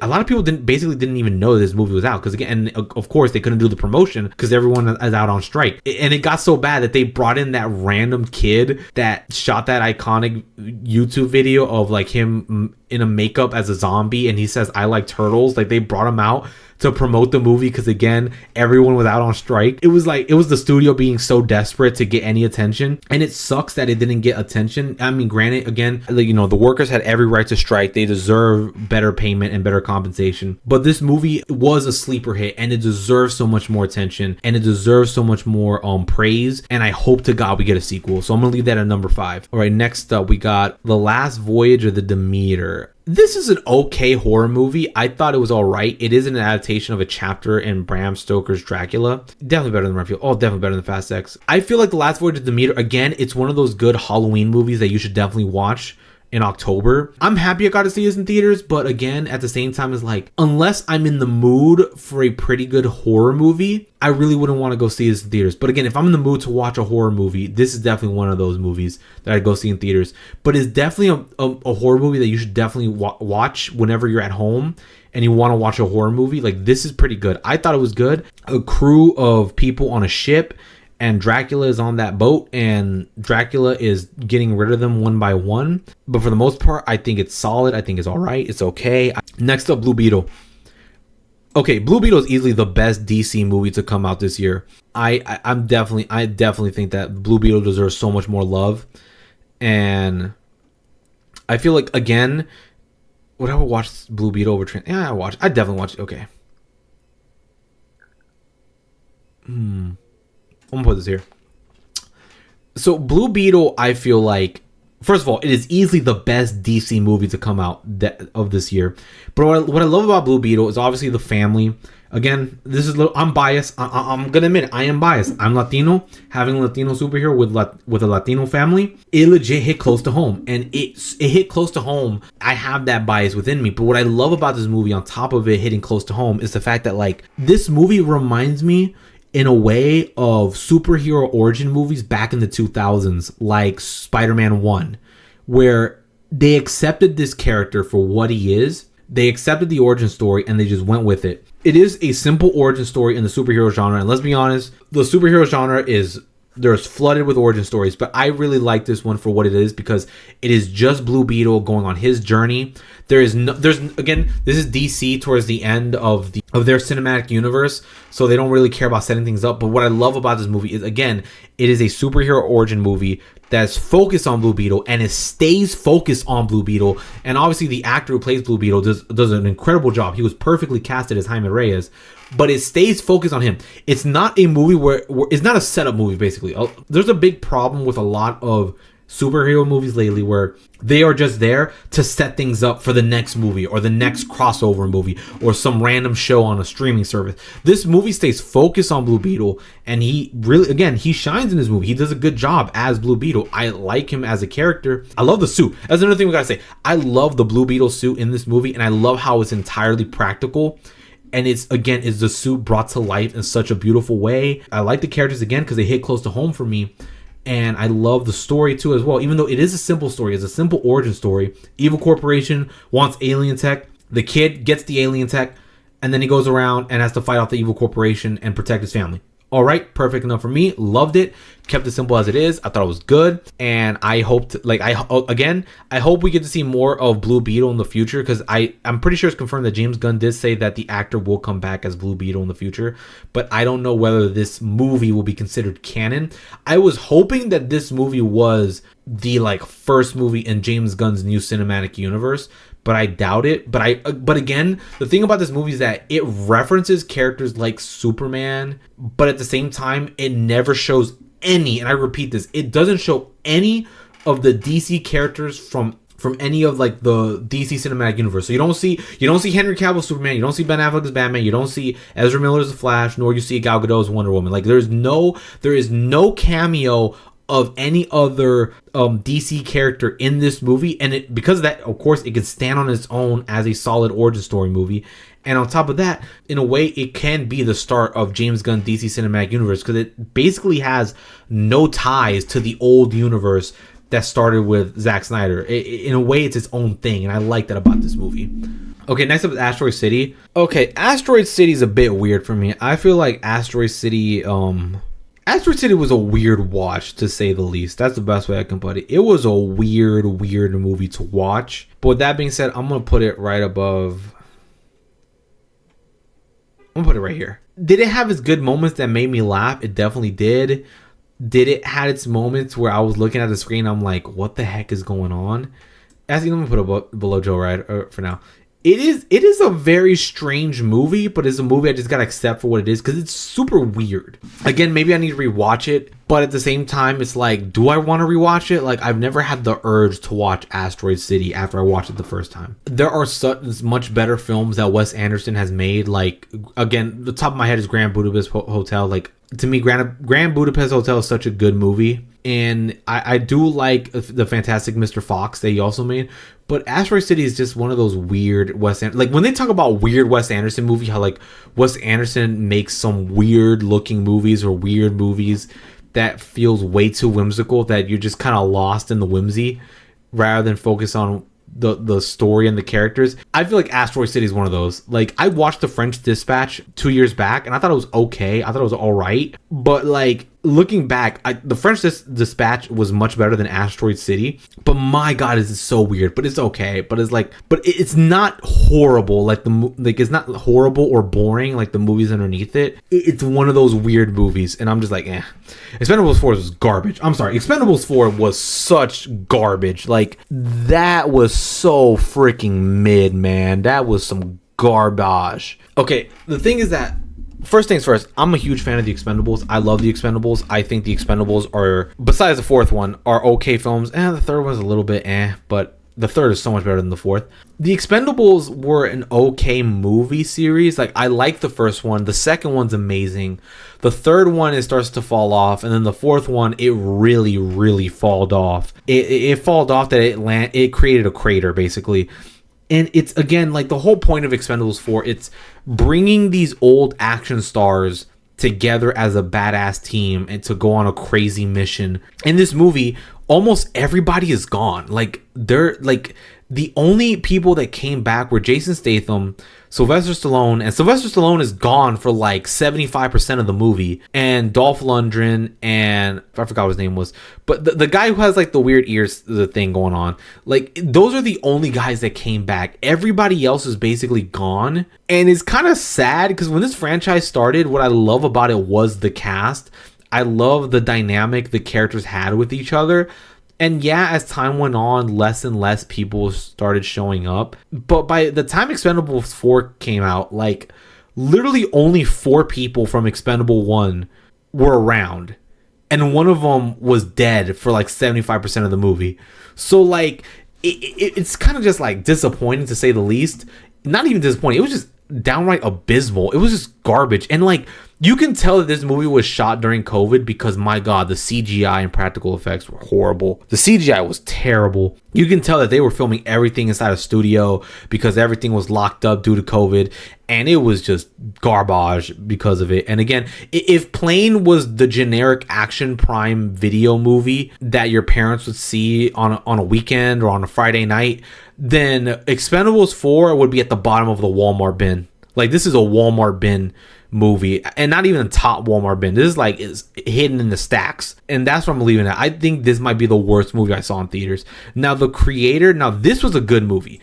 I really like The Creator. I feel like it doesn't get enough love, and obviously people have nitpicked it and like critiqued it, but in an era where franchises dominate Hollywood, it was nice to see a movie that looked absolutely beautiful and stunning, that like a blockbuster movie that was beautiful and stunning, that wasn't based off of a previous IP or franchise. Again, The Creator is, in a way, the best way I can describe The Creator is basically The Last of Us, but without zombies, but replace zombies with AI and robots. That's the best way I can put it. The Creator is just like, instead of a zombie apocalypse, it's a post-AI revolution world where like people live in a world where like AI is true. Like, it can think for itself. There are robots walking around. There are people living with robots in some parts of the world, but there are people that want to downright just get rid of AI and robots entirely. And like, it also reminds me of Star Wars in a way. Like, the flying machine, I think it's called Guardian or Protector, one of those two. The Guardian or Protector, like, is this flying machine, like, it's almost like a UFO. It's going around the planet. It's, for the most part, it's in space. It's not really on Earth. It's in space, but it's going around the planet, and it shoots down on the planet wherever it needs to by the US government. And it's basically like a mini Death Star. The movie starts off as that sort of like Last of Us vibe, where the protagonist, Joshua, he's kind of like Joel. He's going on this mission. He doesn't really like to go on missions. He's just doing his job as like a guy cleaning up up radioactive waste, but he's going on this secret dangerous mission to go find this mysterious package. Turns out the package is a child, and the child literally is an AI robot that was the first of its kind. Like it was born as an AI robot. By the way, the little girl playing Alfie, she was acting as if rent was due that night. The girl who plays Alfie in The Creator, after watching this movie, I'm like, this little girl's agent better start getting calls from every single studio on the planet, because she acted her heart out. Girl was legit acting like as if she did not get that paycheck, she was gonna be homeless the next day. And not only did she deliver rent money for the month, she delivered rent money for the entire year based on this performance. And keep in mind, this is a movie with a lot of great actors in it, but that little girl was just killing it. And I'm like, yo, you're like barely 10 years old and you out here giving Oscar-worthy performances. Absolutely stunning and amazing. The director did a good job with it. It looks beautiful too. Mind you, I want you to understand, we're living in an era where movies are costing like 100 million, 200 million, 300 million, 400 million, $500 million. This movie was made with like 80 million bucks, and it looks better than most Marvel DC movies that have come out. It looks better than a lot of blockbuster movies that have come out, where a lot of blockbuster movies straight up look like video games from the PlayStation 3 era, or look like god awful like CGI monstrosities, or just look cheap as hell. Meanwhile, the creators out here making a beautiful looking movie that, like, again, is $80 million, but it looks better than like almost every movie that's come out of Marvel or DC or even Star Wars to some extent. And I'm just like, man, where's your accountant? Who is money laundering in these studios? Who is stealing from the director and the actors and the writers and the VFX artists and the CGI artists? Because the money is not going into making this movie, but the creator delivered on whatever budget it had. The creator delivered, and it honestly is a good movie overall. I think it's fantastic. I just hope that a lot of people, for the years to come, I hope that a lot more people pay attention to the creator and they're just like, yo, this movie was actually pretty solid. I'm so happy I saw this in theaters. It was a good movie to see in theaters. Five Nights at Freddy's. Now again, I'm a fan of the Five Nights at Freddy lore. I never played the games, but I love watching people play it, and I also love watching people talk about it. So even though I never played the games, I have a familiarity with Five Nights at Freddy's. Again, I have watched Markiplier and PewDiePie and like Jacksepticeye and Queso play Five Nights at Freddy's. I have seen the Matt Pat Theory videos, and even though again it is one of those movies where like you just gotta accept it for what it is. It was made for the fans intentionally. Yes, it's not the perfect movie. Yes, it's not a entirely well structured movie, because again the movie's called Five Nights at Freddy's. So Josh Hutcherson, Mike, his name is Mike in the movie. Mike has to go to the Freddy's Pizzeria for 5 freaking nights, and any man with a sensible brain would get out of there after the first night. So obviously it's a slow burn at first, because again, if all the animatronics start attacking you on the first night and you made it out, there's no way in heaven you are going back for that second night. So like the first night almost nothing happens. The second night he has a nightmare and then he has a scratch in his arm. The third night, okay, now the animatronics are starting to move.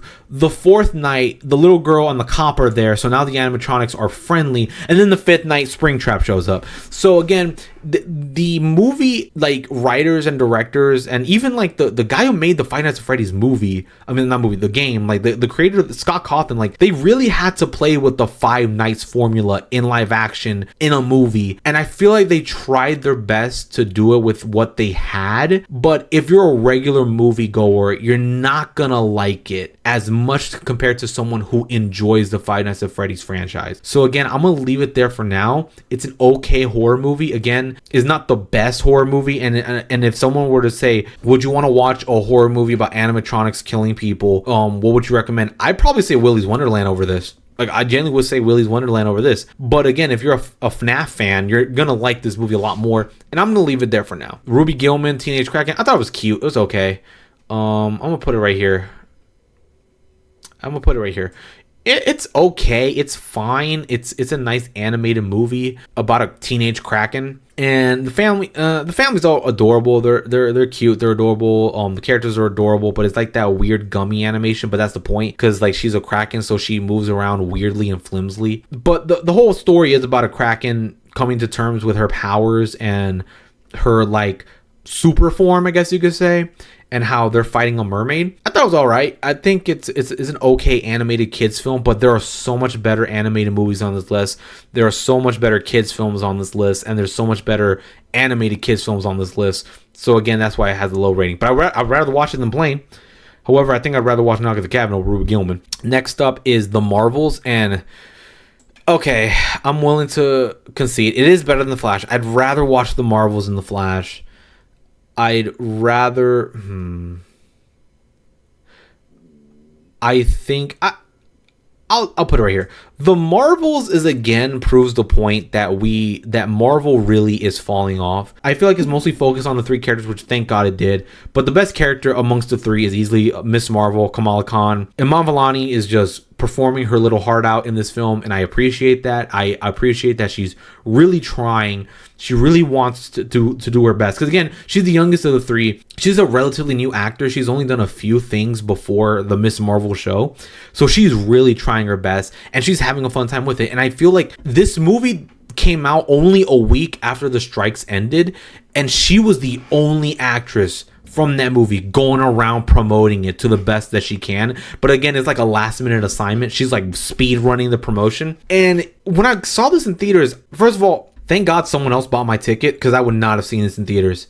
I probably would have skipped this, but thank God someone bought me a ticket to see this movie. At the end of the day, if I had to choose between watching this in theaters and paying a theater ticket or watching this at home, I'd watch this at home. The Marvels is literally a rental movie or like a streaming movie at its best. And even then, it's like, would it be worth your time? If you want to watch like a very, like, I guess you could say whimsical adventure through space following three characters that constantly switch powers, I thought it was all right in that regard. But other than that, I'm like, it's not bringing anything new to the MCU outside of the post-credit scene. And of course, the post-credit scene is going to bring something new, because most of the work is left for the post-credit scene. These three characters just switch places a lot, I guess. I do like Carol Danvers in this movie way more than in Captain Marvel. Carol Danvers in this movie felt way more human and just much more like a real person than she ever did in Captain Marvel.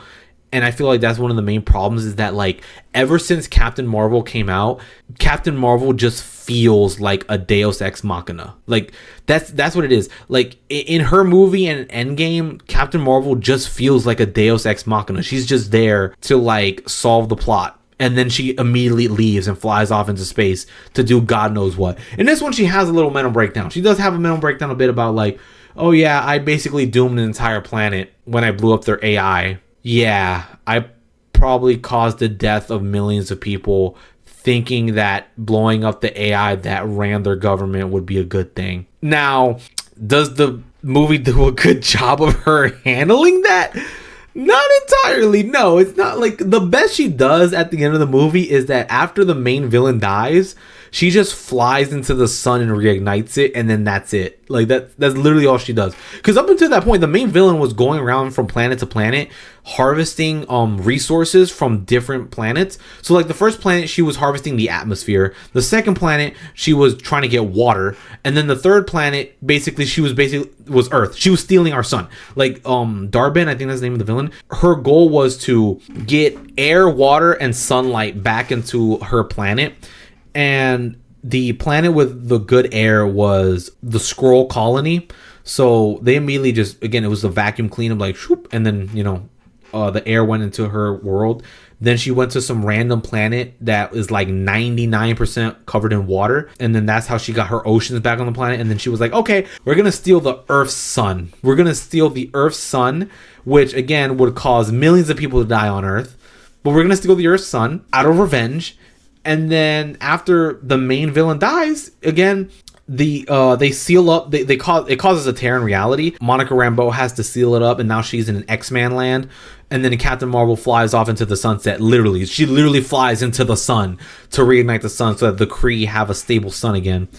And like, yeah, the Kree have their planet back, I guess. But keep in mind, most of the work, Darben did that, not Carol. Darben was the one that brought back the oceans and brought back the sky, but all Carol did was bring back sunlight, which is great. I'm not knocking it, but yeah, like now that they got like the sun back, it's just like, okay, so now what? What's next? What are y'all gonna do? Like, are y'all gonna go back to fighting? But I guess, yeah, so I feel like the Kree are not entirely off the hook from the Marvels. And again, the Marvels has that like generic Marvel humor. But it's one of those movies where like it doesn't take itself seriously, and I'm kind of happy it doesn't, because there's some other movies where like it takes itself seriously way too much, but keeps get undercut by a joke in the MCU. This is one of those movies where I'm like, I don't have to take it seriously at all. I'll watch this at home if I'm bored. It is what it is, and I'm going to leave it there for now. Hunger Games Ballad of Songbirds and Snakes. So now, The Ballad of Songbirds and Snakes is the prequel to the first Hunger Games movie, and I'm going to tell you something. I love the Hunger Games franchise. I love the book. I think the book is all right, and I'm gonna put this right here. Yeah, I see your suggestion, but I'm trying to finish this list first. And I think that... Oh, I'll definitely watch it over Knock at the Cabin. Let me move it a little higher.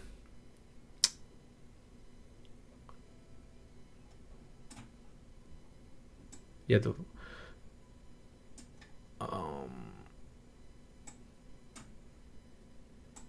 I'll put it right below Barbie. I like the Hunger Games movie. Again, this is not the best Hunger Games movie in the franchise. I think that I still think Catching Fire reigns supreme as the #1 movie in the Hunger Games franchise.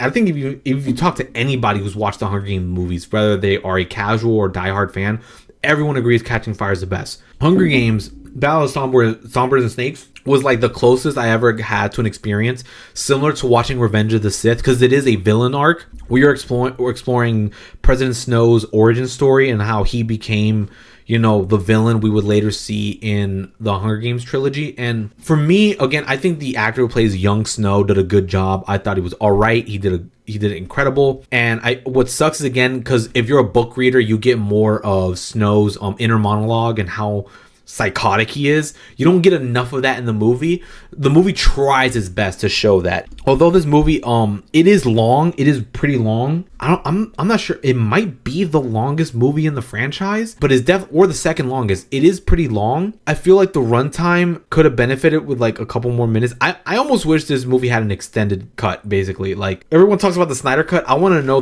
the extended cut for Ballad of Songbirds and Snakes, because you can tell that there was so much more they wanted to show in this movie. Because keep in mind, the book that this is adapted off is the longest book in the franchise, and I would love to see an extended version of this. But as it is by itself, I think it did a good job of welcoming us back to Panem, letting us know what Panem was like during the early days after the first Civil War, and how the Hunger Games developed to what it is now. Because remember, this is the 10th Hunger Games. In the 10th Hunger Games, the arena is a literal arena. It's not like the giant dome that is filled with like an artificial environment you see in Hunger Games and Catching Fire. It's literally just a giant theater arena in the 10th Hunger Games, and it's all these kids running around Lord of the Flies style, gutting each other with whatever weapons they could find in the pile of rubble. With that being said, like, it develops that sort of mentality of like, how did the capital become what it is? How did the districts eventually fall in line? How did Snow become who he is? And why are the Hunger Games like how did they develop from that simplistic barbaric gladiatorial arena to like the gigantic event we would later see in the modern time? And I thought that was all right. I thought it was pretty good. They tried its best to be a faithful adaptation. Obviously there were changes. Things had to change for the runtime's sake, for the characters had to be cut, plot lines had to be altered. I get that, but for the most part, this was a good adaptation that I enjoyed. I was happy to be back in the Panem world and this reinvigorated my love for the Hunger Games movie. So as soon as I finished this movie, I rewatched the Hunger Games series, and they still hold up. The Hunger Games series still holds up to this day. I'm honestly surprised how good it is, and I'm grateful that I got to see this in theaters. Next up is Godzilla Minus One. Listen, man, Godzilla Minus One is so freaking amazing. Godzilla Minus One, first of all, let me just move this up the list. Where is it? It's definitely going to be in my top 10. Do I like this more than John Wick Chapter 4? I'm going to have to leave it there, but my God, it's so good. I'm going to leave it right here, right above Guardians 3. As you know, I'm going to leave it right below Guardians 3. But I'm going to put it right above Oppenheimer. Yeah, I'm going to put it right above Oppenheimer. Which, by the way, Oppenheimer, Godzilla Minus One double feature would go insanely tough, man. It would go so insanely tough. Like, these two movies back to back would be incredible. And Godzilla Minus One is an absolute phenomenal film. And it still blows my mind that this movie was made with a budget of less than like $15 million.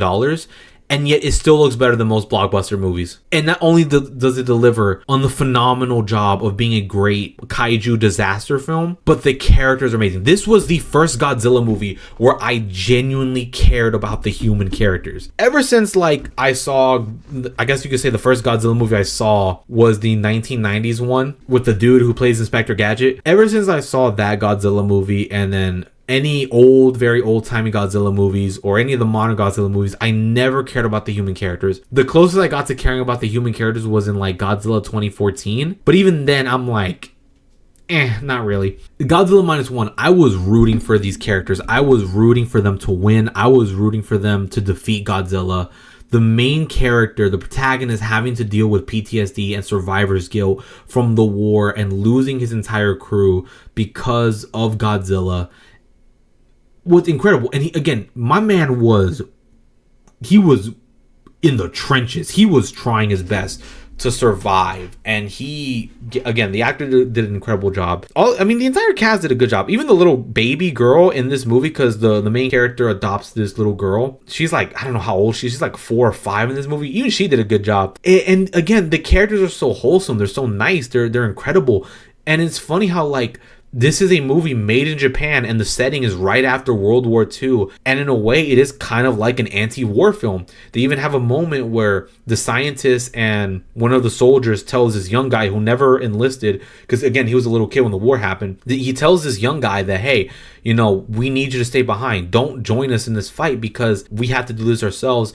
And then when they're walking away, they were like, it's best to, live life without knowing war. That's the best victory overall. And it's just, again, it was beautiful. And I'm like, again, this movie came out of nowhere. This movie just like, I didn't even know this movie was coming out until literally the week it came out. And out of nowhere, everyone started talking about this movie. And I'm like, okay, what is this movie? What is this director cooking that everybody is eating it up and saying that it's the best, one of the best movies to come out this year? When I went into this movie, absolutely phenomenal. Just surprised, fantastic, loved every single minute of it. And it's funny enough that, keep in mind, Oppenheimer, I'm not trying to knock on Nolan. I'm not trying to knock on Nolan when it comes to the explosion in the Trinity test. I respect Nolan for trying to make the explosion in the Trinity test as realistic as possible with as many explosions he could get away with while filming a movie. But my God, when this guy who directed Godzilla Minus One with a budget that would normally be 1/10 the size of your average comic book movie, big blockbuster franchise movie, was able to recreate an explosion that's on that same level of power and awe as to the Oppenheimer explosion, I'm like, bro, my man is cooking. Every single atomic breath in Godzilla Minus One, I felt that in my bones. It was an incredible explosion through and through. Just the disastrous power that Godzilla is able to dish out with his atomic breath. Again, every time he does that, it's like the whole movie is put on pause because they know that something big is happening, and it delivers. Again, this director, give him as much money as he wants for Godzilla Minus 2. And he even says he wants to direct a Star Wars movie. Listen, I don't care about Star Wars nowadays. I really don't. But if my man said, I'm making a Star Wars movie and Disney gave me a big check to do whatever the hell I want, you best believe I'm going to be sitting in that theater opening night. Let this man do whatever he wants after Godzilla Minus One, because my man was cooking, and let him cook. His movie is officially my top 10 films of the year. We only have a handful left, but I know for a fact that this movie is going to be a top 10 contender easily. But I'm not sure if it's going to make it to the top 5 depending on what's left. But it's definitely going to be my top 10. No, now looking at it, yeah, Godzilla Minus One is definitely staying in the top 5. Okay, Aquaman and the Lost Kingdom. First of all, I will say I enjoyed this way more than The Flash. I'm going to put it right underneath the Marvels. Aquaman and the Lost Kingdom, you can tell that as much as James Wan cared about making this movie, you can tell that the rest of the cast was just phoning it in, because it's like, listen, man, the DC universe is over. Who gives a damn? And I accept it. I fully accept that for what it is. I feel like Aquaman and the Lost Kingdom tried its best to deliver on what it actually is, and that is an Aquaman movie going on an adventure with his brother. And I did like the two of them together. I thought they were okay. Granted, it's just Jason Momoa just being a dude, bro. Like, he's just out there having fun as Aquaman. He's not really doing much of anything. And then Patrick, whatever his last name is, he's Ocean Master in this movie. Again, is their back and forth. And I thought it was cute, the whole arc about, brothers reuniting and trying to get over the tragedy of being at each other's throats and trying to kill each other in the last movie. And now they're working together other for the benefit of their kingdom. I'm like, okay, all right, this is fine. I was honestly surprised how much I was enjoying the movie in theaters. And even though the plot is all over the place because they're going from place to place across the oceans, I thought it was all right. I enjoyed this way more than The Flash, easily. Way more than Quantumania. It's on that same level as the Marvels. I don't know whether or not I would watch this movie or the Marvels first. If someone says, would you rather watch the Marvels or Aquaman and Lost Kingdom? I'm legit going to be hesitant for a bit and be like, which one of these two movies do I want to watch first? But for me, I felt like I was, I'm going to put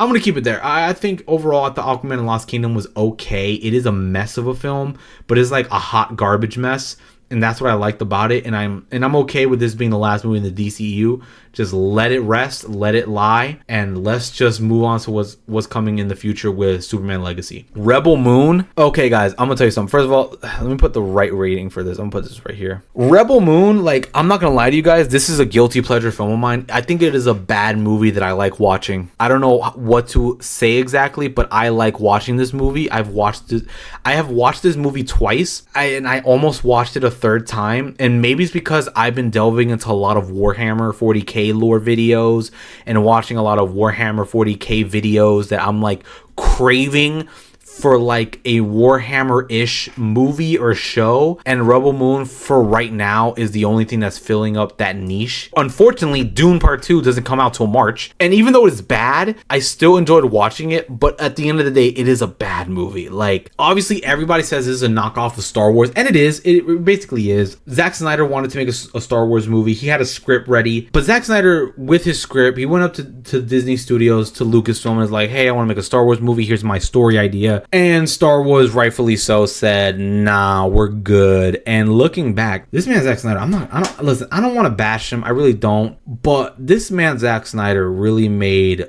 a knockoff Star Wars to the point of like, could he get sued because it feels almost plagiaristic? Like this movie really feels plagiaristic. If you were in an English class and you were assigned to write a story, Zack Snyder would legit copy his friend's story verbatim, and the only changes he would make would be that all the characters' names are changed and the action sequence just have more descriptions of blood and violence in it. That's about it. I feel like Zack Snyder, if he submitted this as a book or as a story for some publishing agent or company, that they would immediately call him and be like, hey, you're being investigated for plagiarism. It not only rips off of Star Wars, there's a lot of Warhammer 40k influence in this movie. Like, instead of the God Emperor, you have the Slain King. The Empire is literally called the Imperium. Like, they legit called the Empire the Imperium. The regent's name is Belisarius, and immediately all I can think of is Belisarius Call from Warhammer. Admiral Noble legit looks like a commissar straight out of Warhammer 40k. The characters are all archetypes. They really just are archetypes that go nowhere. They just stay the same. I don't think any character goes through any arc whatsoever except for the farmer Gunner. Gunner, I feel like, is the only character that actually goes through a real arc, because he starts off as just a farmer that wants to make more money on the side, is willing to cooperate with the Imperium. Then he sees the error of his way, but he's still a coward. He's afraid to fight. He's afraid to stand up for himself. Then he starts standing up for himself and starts putting himself in dangerous situations to protect somebody. And by the end of the film, he genuinely feels like a brave soldier. And you can get that. You can get that he does have the vibes of a brave soldier. But outside of that, like, everybody else starts the same and they kind of end the same. They really don't do much with any of these characters.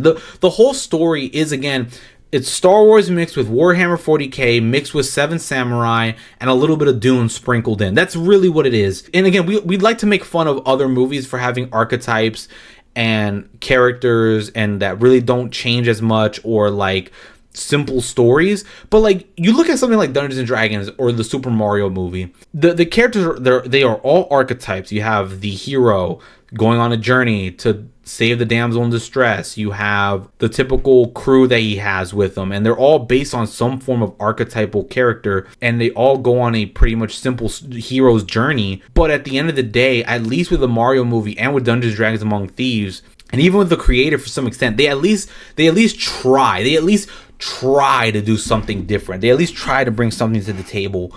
Meanwhile, Rebel Moon, almost feels like it never wanted to stand out as something different. It just basically stand out as, I cannot believe it's Star Wars. You know how there's like, I can't believe it's not butter? It's the knockoff brand. Like, because whenever you go inside the store, you see like, obviously you see the main brands like Coca-Cola and Pepsi, but then you see the knockoff brands where it's like fake Coke or fake Pepsi, and I forgot what their knockoff brands are called, but it's like, I think it's called Cola. Like, it legit is just called Cola. You look at that, at the knockoff brands, and you're just like, okay, you're basically mimicking what's profitable as it is. And that's what Rebel Moon is. But with that being said, it is a hot garbage movie. It is a bad movie, but I don't know why I keep watching it. Maybe it's because, again, I have that Warhammer 40k niche that I want to be met with a really good movie, really good show. And this is literally the closest thing that comes to it. But it's also the only thing that comes to it. So it's like, if you're in a race against yourself and there's no other competitors or there are no other racers around you, then by default, so long as you finish the race, you're going to be in first place. That's the best way I can put it. Killers of the Flower Moons. Martin Scorsese did such an incredible job with this movie. I really like this movie. It is long, but it's one of those movies where it needs to be long because there's so much going on in this movie. And again, it's one. Yeah, I'm gonna put it right here. 13th. Yeah, I'm gonna put it right here for now. Okay, I gotta put the Mario movie down. I don't think the creator's so much better than the Mario movie. But with that being said, I'm gonna put that right here. I'm gonna put it above Air. Killers of the Flower Moon did such a good job. I feel like Martin Scorsese did a good job with this movie. It is a fantastic movie. I love this movie. It's again, a lot is going on. It is slow at times. It is a 3.5 hour long movie. But again, it's one of those movies where it needs its runtime. He does a lot with this movie. With that being said, I feel like Killers of the Flower Moon is one of those movies where I feel like I need to rewatch it if I ever get the opportunity to rewatch it, because I feel like there's some hidden details that I missed. But this movie was very impactful, heavy movie with the subject matter, because again, it's like there's these people that are trying to steal the Osage's wealth by literally killing them off. And one of them is literally married to an Osage woman. So like the idea of just the horrible, awful idea of your husband, you know, the person you decided to marry and trust to raise your kids, is out here killing your family members. Like, that's sad. And like Leo DiCaprio's his character in the movie, yeah, he's a part of the problem, but his uncle is the ringleader of the whole operation. And the uncle was like a big integral part of the Osage community. Like, people in the Osage community genuinely loved his uncle, and they thought he was a really nice guy, and he was like a very beneficial helper for them. He was like one of those outgoing people that always wanted to help the Osage community, and he's actively murdering people of the community. Like again, it's like the ultimate betrayal. It really is. And again, you get the sense of it. And overall, I thought for me just it delivered for what it wanted to say. It wanted to tell the story of the Osage community surviving this horrible event and how they're trying to recover from it. Like, again, I'm grateful that I saw it. I thought it was all right. It was good. He, again, is Martin Scorsese. Like, bro is always cooking, and I'm happy I got to see this movie. Unfortunately, I never got to see this in theaters, and I kind of wish I did. But that long runtime is like, man, I need to pick the right time. Either one, go into this movie without drinking or eating anything 2 hours before this movie starts, or B, find the perfect time to go use the bathroom. Like, at what part of the movie is it the perfect time to go use the bathroom? But other than that, yeah, it's a good movie. The Killer, I was actually surprised how good The Killer is. And believe it or not, it is a comic book movie. It is based off of a French comic. Yeah, The Killer is, I'm gonna put it right here. All right. Yeah, so The Killer was all right. Again, Michael Fassbender is an assassin for hire. He messes up on this job in Paris. He was supposed to assassinate this like businessman, but then unfortunately, like, the businessman's escort got in the way of the bullet. So because of that, now the killer is on the run from his mistake, and then now he has to clean up the trail that he left behind. And in a way, the best way I can say, The Killer in a way is kind of like the anti-John Wick movie, where John Wick is non-stop action. He is an assassin that's on the run from his mistake, from his past, and it's just non-stop fighting non-stop. In The Killer, it's a lot slower, meticulous. It takes its time between each person and obstacle that the protagonist has to face. It's one of those movies where I'm like, man, is it slow? But at the same time, it's very detail oriented, and I respect the fact that it's detail oriented. And because it is so detail oriented, I'm able to like breeze through it a lot quicker compared to other slow films. But at the same time, it's like, what if I think I would have a fun time with this in theaters, but it's definitely worth checking out on streaming. It is on Netflix, so it's definitely worth checking out if you want to watch a movie on Netflix to pass the time. Like, this is one of those movies that is definitely worth checking out. For the most part, the killer does a good job of being that anti-John Wick movie where, yes, it is about assassins and the world of assassins and trying to clean up your mess so that you can start a new life, but at the same time is not that nonstop action. It's more like it starts off as a mystery, like where he's trying to figure out who broke into his home, because, you know, first it's he messes up the job, so now he's on the run. Second is, okay, now his handler is trying to get rid of him, so he needs to figure out who is trying to assassinate him. Third of all, he needs to get rid of anybody suspected with his failed botched job, so that way he can restart a new life and retire in peace. And then after that, he just goes after them one by one until there's nobody left, so that way he can finally retire in peace. And then the killer, he does that, he accomplishes that, but everything again is very meticulous. It is very detail oriented, and because it's that, it is a lot slower than you would expect out of a John Wick film. But for the most part, I thought it was all right. Next up is Gran Turismo, and I was actually surprised how good this movie is. I remember seeing trailers for this movie everywhere, like legit everywhere, and unfortunately I never got to see it in theaters regardless of the advertisement, but my god, was this movie everywhere, and I was surprised how good it was. I thought it was all right. I thought it was okay. It's really fun. It's a racing game. It's about a gamer becoming a racer, and I can't get over that poster where it says from gamer to racist. Like that poster still makes me laugh, but overall it's pretty good. I thought it was all right, and I think that it's a fun sports movie, and it has the archetypes of a sports movie where, like, oh, the newcomer, the rookie who came from nothing, who works hard to become the best of the best, and after becoming the best of the best, he goes off to train, and obviously there's lots of training montages. It is not a sports movie if there are no training montages. And he goes on a training montage to become the best that he can be. He faces a lot of competitors and the sport itself and the reality of being a famous, like, sports athlete, professional athlete. And then obviously there's the downturn where something bad happens in his life, and then he comes back from it, and then he wins. And it does that with racing again, because that's like the usual sports movie formula.